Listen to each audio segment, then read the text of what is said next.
1447ኛው የኢድ አልፈጥር በዓል በዚህ በሐረር ኢማም አህመድ ስቴዲየም ከማለዳ ጀምሮ በድምቀት ተከብሯል። በክልሉ በገጠርና በከተማ የሚገኙ በርካታ የእስልምና እምነት ተከታዮች እንግዲህ ወደዚህ ስፍራ በመምጣት በኢድ ሶላትና የተለያዩ ሃይማኖታዊ ትምህርቶችን በመከታተል በዓሉን በድምቀት አክብረውታል ማለት ነው። እንግዲህ በተለይ ይህ ወር የረመዳን ወር እንደሚታወቀው በእስልምና እምነት ተከታዮች ዘንድ ትልቅ ስፍራን የሚሰጠው ወር ነው። በተለይ ደግሞ እርስ በርስ የመደጋገፍን እንዲሁም ደግሞ የመተጋገዝ ባህል ይበልጥ የሚዳብርበት እንዲሁም ደግሞ ወዳጅ ዘመድ የሚጠያየቅበትና የእስልምና እምነት አስተምሮ በይበልጥ የሚነገርበት ወር እንደሆነ ይነገራል። በዛሬው ዕለት እንግዲህ ለአንድ ወር የጾመው የእስልምና እምነት ተከታይ በተለያዩ ሃይማኖታዊ ስነ ስርዓቶች የኢድ አልፈጥር በዓልን በድምቀት ያከብራል ማለት ነው። በዚህ ስፍራ ላይም እንግዲህ በተለያዩ ስነ ስርዓቶች ነው የተከበረው። ከሃይማኖት አባቶች የተለያዩ መልእክቶች ተላልፈዋል። በተለይ የኢድ አልፈጥር በዓልን ስናከብር በአንድነት በመተባበር ማክበር እንደሚገባ ተነስቷል። ከዚህም ባሻገር እንግዲህ የሀገር ሰላምንና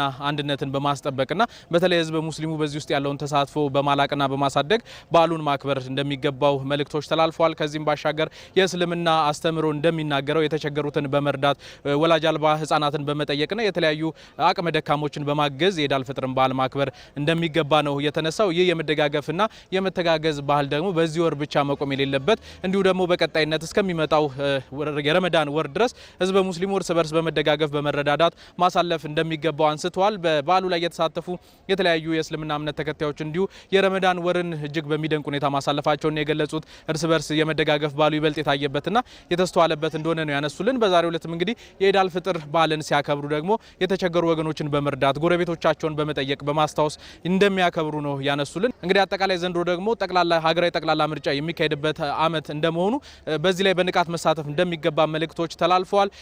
በተለይ ለሀገር ይበጃል ወይም ደግሞ ሰላምን አንድነትን የሚያጠናክር ተወዳዳሪን በመምረጥና ንቁ ተሳትፎ በማድረግ በምርጫው ላይ ማሳለፍ እንደሚገባ ነው መልእክቶች የተላለፉት። እንግዲህ ሐረር እንደሚታወቀው የሰላም የአብሮነትና የመቻቻል ከተማ ነች። የበዓሎች እንዲህ አይነት ሃይማኖታዊ በዓሎች ሲከበሩ እንግዲህ በአንድ ሃይማኖት ስር ከሚገኙ ማህበረሰብ ክፍሎች በተጨማሪ የተለያዩ ሃይማኖት ተከታዮች በመጠያየቅ በአብሮነት የሚያሳልፉት በዓል ነውና የዛሬው የኢድ አልፈጥር በዓል እንግዲህ እጅግ በጣም ህብረተሰቡ የሚደጋገፍበት የሚተዛዘንበት እንዲሁም ደግሞ የሚጠያየቅበት በዓል ነው ማለት ይቻላል። በአጠቃላይ የኢድ አልፈጥር በ1447ኛው የኢድ አልፈጥር በዓል በሐረር ከተማ እጅግ በጣም በደመቀና በአማረ ሁኔታ ከማለዳ ጀምሮ እየተከበረ ይገኛል።